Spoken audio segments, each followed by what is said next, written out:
बच्चों, आपके हिंदी में एक आता है कथा साहित्य। कथा साहित्य में पहला लेसन है बलिदान, जिसके कहानीकार हैं प्रेमचंद। तो प्रेमचंद हिंदी साहित्य के सर्वश्रेष्ठ कथाकार हैं। बलिदान इन्हीं के द्वारा रचित मुख्य कहानी है। इस कहानी की कथा वस्तु ग्राम परिवेश से ली गई है। इसमें ग्रामीण श्रमिक तथा किसान वर्ग की अपने खेतों और खेतों के प्रति एक निष्ठता, लगन, समर्पण और स्नेह की भावना को दर्शाया गया है।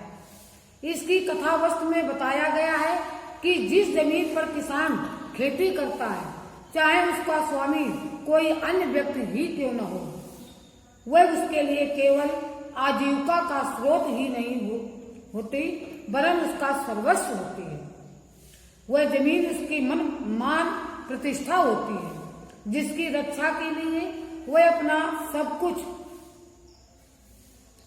गंवाने के लिए तत्पर रहता है। वह स्वयं अपने लिए रोटी, कपड़ा और मकान का अभाव झेलता है। बीमार होने पर स्वयं की उपेक्षा करके अपने इलाज पर वह भले ही एक रोटी कौड़ी खर्च न करता हो, किंतु अपनी खेती के लिए वह अपनी सारी हस्ती मिटा देता है। यही इस कहानी की कथा वस्तु है, जिसके विस्तार के लिए लेखक ने किसान हरखू और उसके बेटे गिरधारी को लेकर बलिदान कथा का ताना बाना बुना है। अब देखो बलिदान कहानी का सारांश, जिसे कथानक कहते हैं। तो देखिए, सारा आपको बता दें। आज का हरखू कोई 20 साल पहले हरकचंद कुर्मी हुआ करता था। उस समय उसके यहाँ शक्कर बनती थी। कारोबार खूब फैला था। कई हल की खेती होती थी। देश में विदेशी शक्कर के आने से उसका कारोबार मटियामेट हो गया और वह हरकचंद से हरखू हो गया।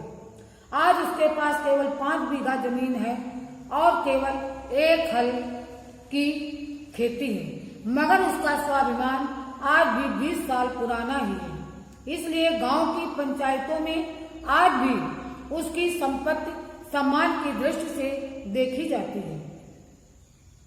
वह जो बात कहता है बेलाग कहता है और गांव के अनपढ़ उसके सामने मुंह नहीं खोलते। हरखू ने अपने जीवन में कभी दवा न खाई थी। ऐसा नहीं था कि वह कभी बीमार न होता था।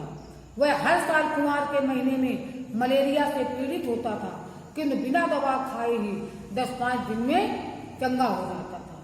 इस बार वह कार्तिक में बीमार पड़ा तो ठीक ही ना हुआ और अंततः उसने खटिया पकड़ ली।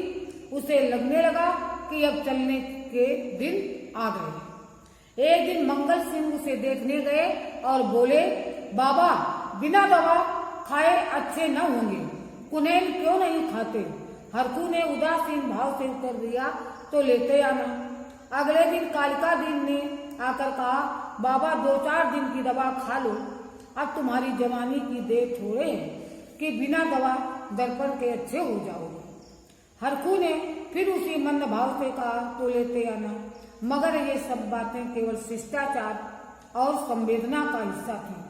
बिना पैसा लिए किसी ने हरखू को दवा न लाकर दी और न हरखू ने दवा के दाम देने की बात किसी से कही।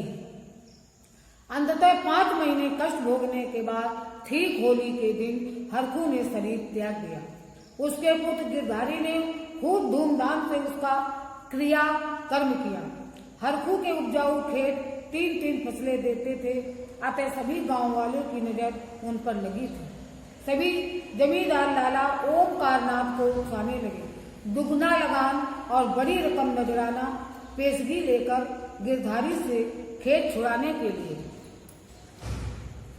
एक दिन जमींदार ने गिरधारी को बुलाकर कहा, तुम 8 रुपए बीघे पर जोतते थे, मुझे 10 रुपए मिल रहे हैं और नजराने के रुपए 100 अलग। तुम्हारे साथ रियायत करके लगान वही रखता हूँ, पर नजराने के रुपए तुम्हें देने पड़ेंगे। गिरधारी ने नजराने की रकम देने में असमर्थता व्यक्त की तो जमींदार ने उसे चेतावनी दे दी कि अगर 1 हफ्ते के अंदर नजराने की रकम दाखिल करोगे तो खेत जोतने को पाओगे, नहीं तो नहीं, मैं दूसरा प्रबंध कर दूंगा।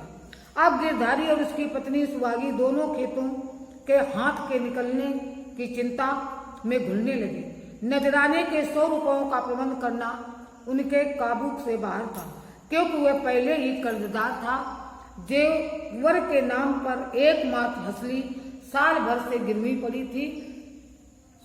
सप्ताह बीत जाने पर गिरधारी रुपयों का बंदोबस्त न कर सका। 8वें दिन उसे मालूम हुआ कि कालका दिन ने 100 रुपये नजराना देकर 10 रुपये बीघा लगान पर खेत ले लिए। यह सुनकर गिरधारी बिलक बिलक कर रोने लगा। उस दिन उसके घर में चूल्हा न जला। सुहागी ने लड़ झगड़ कर कालिका दिन से खेत लेने चाहे, किंतु असफल हुई। गिरधारी अपने पुराने दिनों को याद करके दुखी होकर रोता रहता। लोग उसे समझाते कि तुमने पिता के क्रियाकर्म में व्यर्थ इतने रुपए उड़ा दिए। यह सुनकर उसे बहुत दुख होता।